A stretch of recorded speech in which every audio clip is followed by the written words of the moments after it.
Buffalo Bills recently made an interesting move to add to their wide receiver room by signing Chase Claypool to a one-year contract. At 25 years old, Claypool will be heading into his 5th NFL season in 2024, and he'll already be joining his 4th pro football team after spending time with the Pittsburgh Steelers, Chicago Bears, and the Miami Dolphins.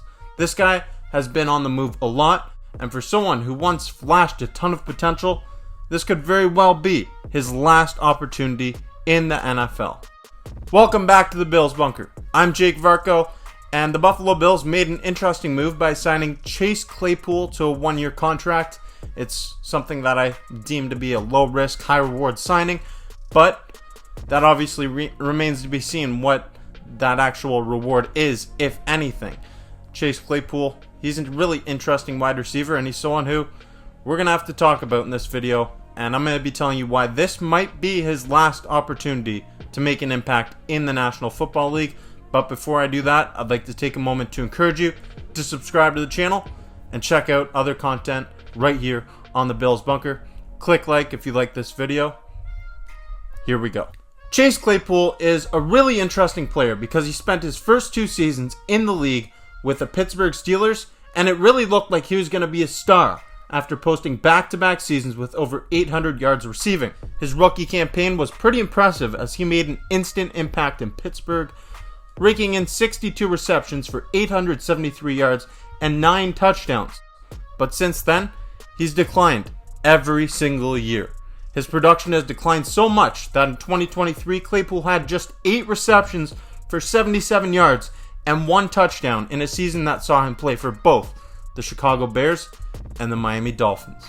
But his steep decline in production is really strange because he's still just 25 years old, and he should be in the midst of his prime years. He stands in at 6'4", 238 pounds, which is a really nice size for a wide receiver. And now he'll be joining a Buffalo Bills team who has superstar quarterback Josh Allen under center, who definitely provides the best quarterback situation Claypool has been a part of in his NFL career. During Chase's time in Pittsburgh, he was accompanied by an aging Ben Roethlisberger, and he had back-to-back seasons with 800 or more yards.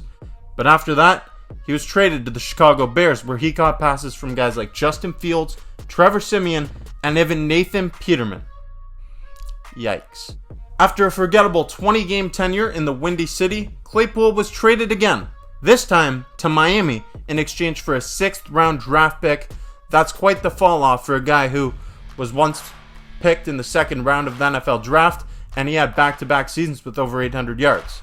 And in Miami, Claypool was targeted just 7 times for 4 receptions and 26 yards in 9 games played, with his most memorable play during his tenure in Miami coming in a Week 18 matchup against Buffalo when Taylor Rapp intercepted a pass by Tua Tagovailoa, and this was a pass that was intended for Claypool, ultimately being intercepted to wrap up the division title for Buffalo.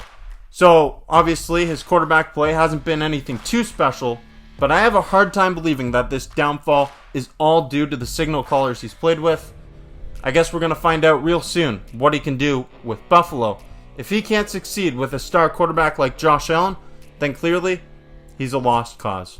To make things worse for Claypool, he's basically become a meme because he's on record saying that he's a top 3 wide receiver in the NFL, which is honestly just laughable at this point in time.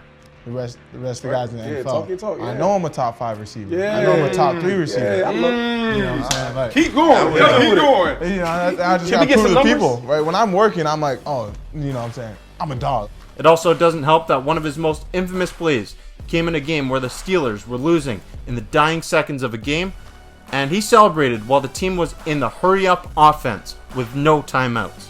This play is crazy. It's like he completely lost his mind and had no situational awareness whatsoever. It's simply inexcusable for a player to do something like that. And this is a play that earned Claypool a stern talking to from Steelers head coach Mike Tomlin, who wasn't having any of that nonsense.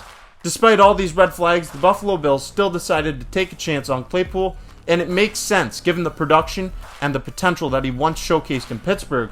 But it really seems like this is Claypool's last chance in the National Football League. And this claim is supported by the fact that the Canadian Football League's Saskatchewan Roughriders added the Canadian-born wide receiver to their exclusive negotiations list anticipating that he might end up in the CFL if no NFL team were to sign him. However, Buffalo decided to take a shot here, and it really makes sense for the Bills to give Claypool an opportunity to pair up with Josh Allen in what is truly a low-risk, high-reward signing. But at 25 years old, it appears this is the last shot for Claypool in the NFL. If he can't make it work in Buffalo, he probably can't make it work anywhere in this league. He's entering a really desirable situation for any wide receiver, and he'll have the chance to redeem himself if he can produce. But on the other hand, if it doesn't work out, this could very well be the end of the road for Chase Claypool in the National Football League.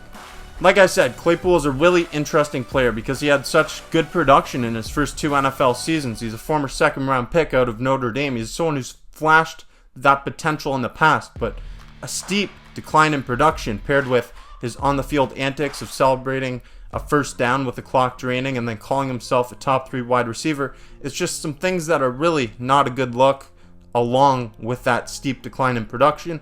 So with all that being said, it's hard to believe another team's going to take a shot on Chase Claypool joining their team if he can't produce with Josh Allen as their quarterback. Because Josh Allen, he's that guy. He's an elite level quarterback, one of the best in the National Football League. And boy, oh boy, if it doesn't work out for Claypool here, I don't think it's going to work out anywhere. Maybe, just maybe, in the CFL. But I'm curious to know, what do you think about the signing of Chase Claypool? Personally, I like the addition just because of that potential for it to exceed the expectations, exceed his prior production over the last few seasons in Chicago and in Miami. But there's obviously a little bit of risk involved. Is this guy going to go on TikTok? Is he going to go say some crazy stuff on social media? It all remains to be seen. I'm rooting for Chase Claypool to succeed in Buffalo, obviously, but we're going to find out a lot about Chase Claypool this season if he even cracks the Bills roster. I want to know your thoughts on this signing. Let me know in the comments down below. If you haven't yet, click like and stay tuned for more content coming your way. Click subscribe to be notified every time new content is being released on my channel. I'm Jake Varco. This is the Bills Bunker. Go Bills.